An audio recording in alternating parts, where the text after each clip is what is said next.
নমস্কার। ঠাকুর শ্রী শ্রী রামকৃষ্ণ পরমহংসদেব এবং মা শারদার চরণে আমার সশ্রদ্ধ প্রণাম জানিয়ে ভিডিওটা শুরু করছি। সকলের সাথে মানিয়ে গুছিয়ে চলতে গিয়ে যদি আপনার ব্যক্তিত্বকে বিসর্জন দিতে হয়, সেক্ষেত্রে নিজের ব্যক্তিত্বকে ধরে রেখে একা থাকা অনেক ভালো। এই কথাটা কেন বলা হচ্ছে সেটা জানতে হলে পুরো ভিডিওটা আপনাকে দেখতে হবে। আশা করছি আপনি আপনার মনের সমস্ত প্রশ্নের উত্তর এই ভিডিও থেকে পেয়ে যাবেন।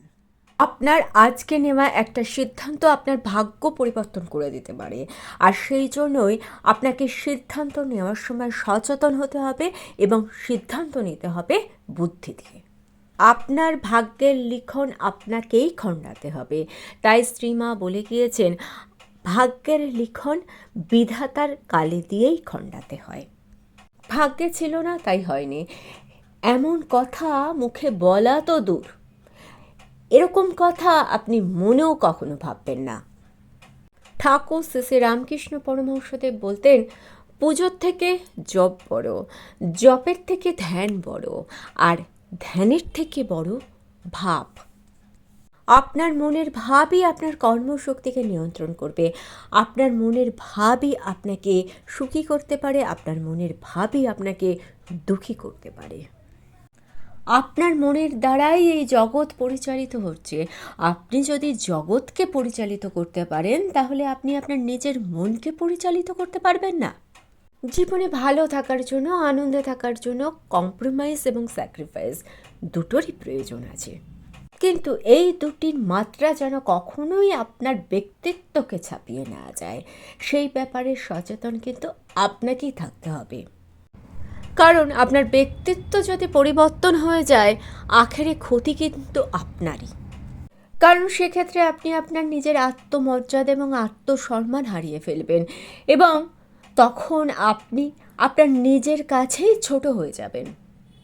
তখন আপনি লক্ষ্যভ্রষ্ট হবেন, আপনার জীবনের উদ্দেশ্য এবং লক্ষ্য থেকে আপনি সরে আসবেন।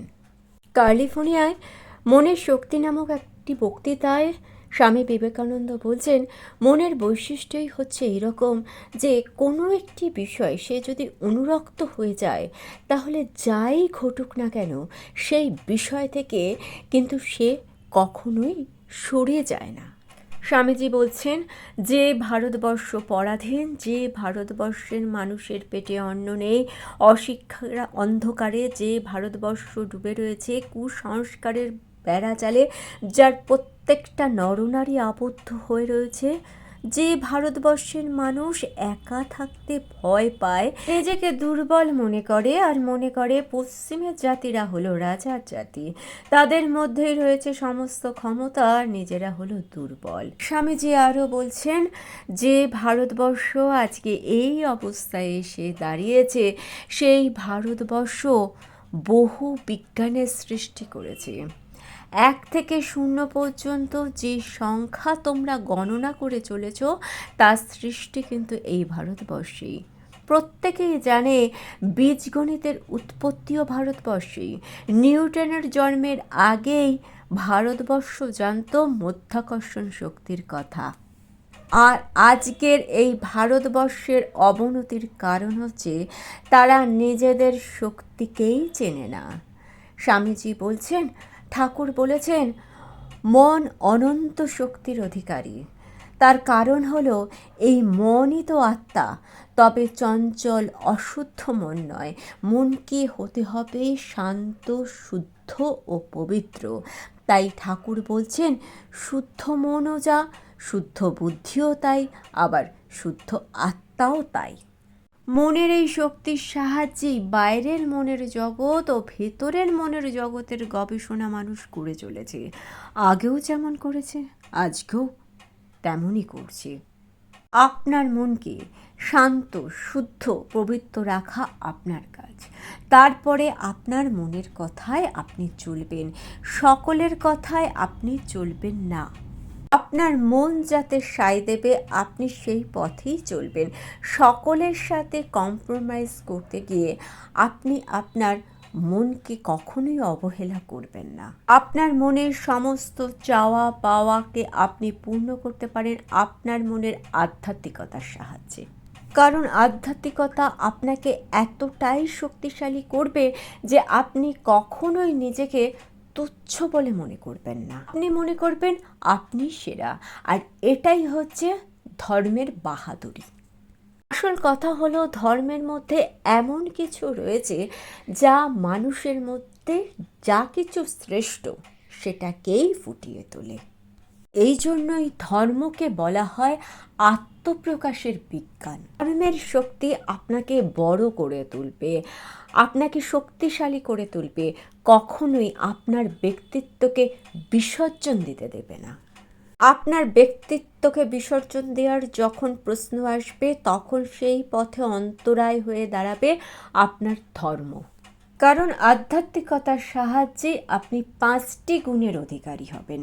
5টি গুণ হলো: প্রথম বিনয়, দ্বিতীয় নম্রতা, তৃতীয় নিঃস্বার্থপরতা, চতুর্থ নৈতিক সাহস, আর 5 নম্বর হলো উদারতা। আপনার জীবনে এই 5টি গুণ আপনাকে চারদিক থেকে প্রোটেকশন করে রাখবে। এই 5টি গুণ যখন আপনার মধ্যে সক্রিয় হবে, তখন আপনি এতটাই শক্তিশালী হবেন যে আপনার ব্যক্তিত্বকে বিসর্জন দেওয়ার কোনো প্রশ্নই আসবে না। এবং কম্প্রোমাইজ এবং স্যাক্রিফাইস করার আগে আপনি আপনার বুদ্ধি এবং বিবেচনা করে তবে সিদ্ধান্ত নেবেন। আর তখনই আপনার জীবন হবে স্বয়ং সম্পূর্ণ, অর্থাৎ আপনার মনের চাওয়া পাওয়া পূর্ণ হবে। আপনি যেটা চান, যেটা স্বপ্ন আপনার, সেটা বাস্তবে পরিণত হবে। হ্যাঁ, স্বপ্ন বাস্তবে পরিণত হয়। স্বপ্নকে বাস্তবে পরিণত করতে জানতে হয়, তার জন্য মনের শক্তিকে কাজে লাগাতে হয়।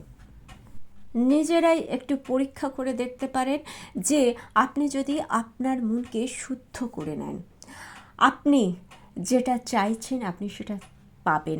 আপনি যদি মন থেকে ভাবেন যে আপনি ঠিক পথে চলছেন এবং এই পথে চললে আপনি আপনার লক্ষ্য পূরণে এগোবেন, তাহলে দেখবেন আপনি সেই লক্ষ্যে অবশ্যই পৌঁছবেন। তবে আপনার উদ্দেশ্য সৎ হতে হবে। সৎ যদি হয় তাহলে কিন্তু আপনি লক্ষ্যে পৌঁছবেন, আপনার স্বপ্ন পূরণ হবে এবং সেই যে স্বপ্ন পূরণের বাস্তবতা, সেই বাস্তবতা থেকে আপনি কখনো বিচ্যুত হবেন না। অর্থাৎ আপনি যা অ্যাচিভ করবেন, আপনি যা পাবেন, সেটা আপনার থাকবে সারা জীবনের জন্য। ভিডিওটা যদি ভালো লেগে থাকে চ্যানেলটিকে সাবস্ক্রাইব করে নিয়ে পাশে থাকা বেল আইকনটা প্রেস করে দিয়ে অল অপশানটা ক্লিক করে দেবেন, তাহলে যখনই নতুন কোনো ভিডিও আপলোড করব তার নোটিফিকেশন আপনাদের কাছে পৌঁছে যাবে। ঠাকুর ও মায়ের চরণে প্রণাম জানিয়ে আজকে এই পর্যন্তই। Thanks for watching.